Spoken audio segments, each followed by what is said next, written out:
You walk into a room, and before you even speak, before you even take off your coat, you are scanning.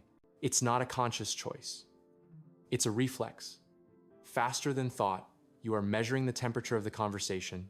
You are reading the micro expressions on your boss's face, the tension in your friend's shoulders, the unspoken hierarchy in the seating arrangement. In less than a second, you calculate exactly who you need to be to survive this room. If the energy is high, you become the jester, witty, loud, infectious. If the energy is somber, you become the sage, quiet, listening, nodding with profound understanding. If there is conflict, you become the diplomat, smoothing edges, de-escalating, making yourself smaller so others can feel bigger.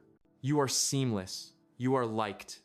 You are often described as easy to get along with, or someone who can talk to anyone. But when you get home, and the door clicks shut, and the lights go down, there is a terrifying moment of silence. Because when there is no one left to perceive you, you aren't sure who is left in the room. You peel off the layers, the listener, the comedian, the peacemaker, and underneath them, you don't find a solid core. You find a void. You find exhaustion so deep, it feels like it's in your marrow. You have spent your entire life becoming water, pouring yourself into the shape of whatever container you are placed in. And now, without a container, you feel like you are spilling out across the floor. This isn't just people-pleasing. This isn't just being polite. This is the curse of the social chameleon. And if you are watching this, I know you are tired of wearing a face that everyone loves, but no one actually knows. Let's look at this mechanism closely. Let's construct an avatar for this experience. We'll call him the Curator. The Curator is intelligent. He is empathetic. He has a library of masks on the wall, and he knows exactly which one to pull down for every visitor. But the Curator is operating out of a misunderstanding of reality. He believes that his adaptability is a superpower. He thinks his ability to morph is what makes him lovable. But psychologically speaking, this isn't a personality trait. It is a trauma response. Let's go back. Way back. For the social chameleon, this behavior usually begins in childhood. It starts with the realization that the environment is unstable. Maybe you had a parent who was emotionally volatile, 1 minute loving, the next minute screaming. Maybe you were parentified, forced to mediate conflicts between adults when you were just a child. Maybe you grew up in a home where love was conditional, where you were praised only when you were good, quiet, or impressive, and ignored or shamed when you were messy, angry, or needy. Your brain, specifically your amygdala, the threat detection center, learned a very specific lesson. Authenticity is dangerous. To be yourself loud, messy, opinionated was to risk rejection, punishment, or abandonment. So your neuroplasticity kicked in. You wired yourself for hypervigilance. You learned that safety lies in anticipation. If you could guess what your mother was feeling before she said it, you could avoid the explosion. If you could be exactly what your teacher wanted, you could avoid the shame. You learned to detach from your own internal signal, your gut feelings, your preferences, your anger, and tuned your receiver entirely to the external signal of others. This is what Carl Jung might call a possession by the persona. The persona is the mask we wear to interface with society. We all need one. It's how we function. But for you, the persona didn't just cover the face. It consumed the face. You became identified with your adaptability. You started to believe that you are just the sum of other people's expectations. You think you are being kind by adjusting yourself to fit others. You think you are being good. But there is a darker psychological term for this. It's called self-abandonment. Every time you nod when you disagree, every time you laugh at a joke you find offensive, every time you suppress a need to accommodate someone else's comfort, you are signaling to your own unconscious mind, I do not matter. I am not safe to be seen. The tragedy of the Curator is that he is surrounded by friends, yet he is profoundly lonely because he knows a secret that breaks his heart every day. They don't love me. They love the character I play for them. Here is the inversion.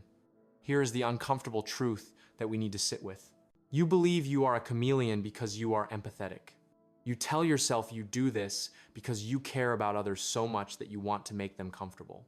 But if we look at this through the lens of the shadow, this behavior is actually a form of manipulation. I say this with love, but I need you to hear it. When you shapeshift, you are controlling the narrative. You are curating the data other people receive so that you can control their reaction to you. You are terrified of their judgment, so you rig the game. You ensure they only see the parts of you that are guaranteed to be accepted. You are robbing them of the chance to love you, and you are robbing them of the reality of the interaction. There is a concept in Stoicism about aligning with nature, with reality as it is. When you present a false front, you are introducing a glitch into reality. You are creating a relationship based on a lie. And the cost? The cost is a psychological phenomenon known as derealization. Have you ever felt like you're watching your life from behind a pane of glass? Like you're floating above your body while your mouth makes small talk? That is your psyche disconnecting. That is your soul checking out because it is tired of performing. The more you perfect the mask, the more the shadow grows. The shadow contains everything you shoved into the basement to be palatable. Your anger, your selfishness, your weirdness, your sadness, and because you won't let them in the front door, they are banging on the pipes in the basement. This manifests as sudden, unexplained anxiety.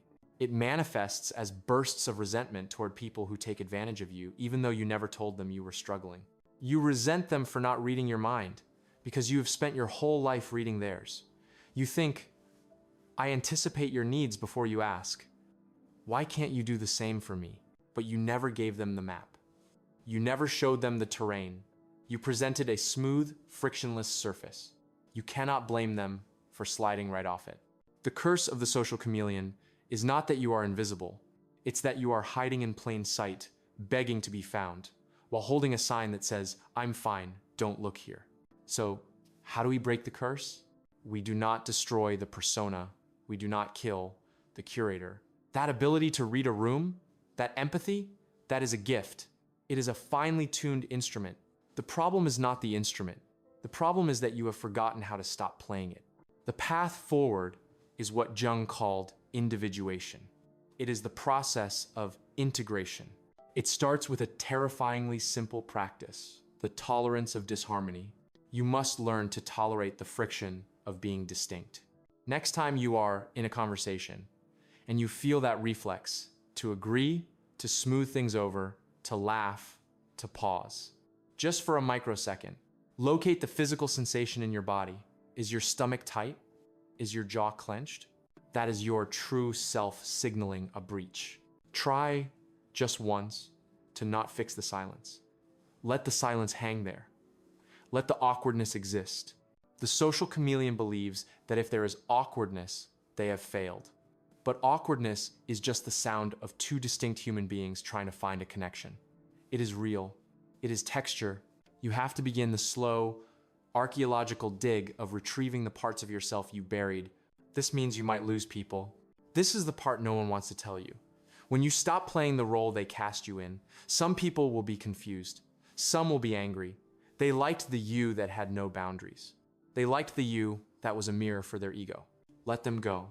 You are clearing space for the people who want to meet you. Imagine a house. For years, you have kept the guests in the foyer painted perfectly white, standing stiffly in formal wear. Meanwhile, you are living in the cellar, dirty and hungry. Integration is opening the cellar door. It is walking upstairs, covered in the dust of your own history, your own weirdness, your own opinions, and saying to the guests, this is the rest of the house. You can stay or you can leave, but I live here now. It requires a tremendous amount of courage to be disliked. But the freedom on the other side is worth any amount of rejection, because there is no loneliness greater than being loved for something you are not.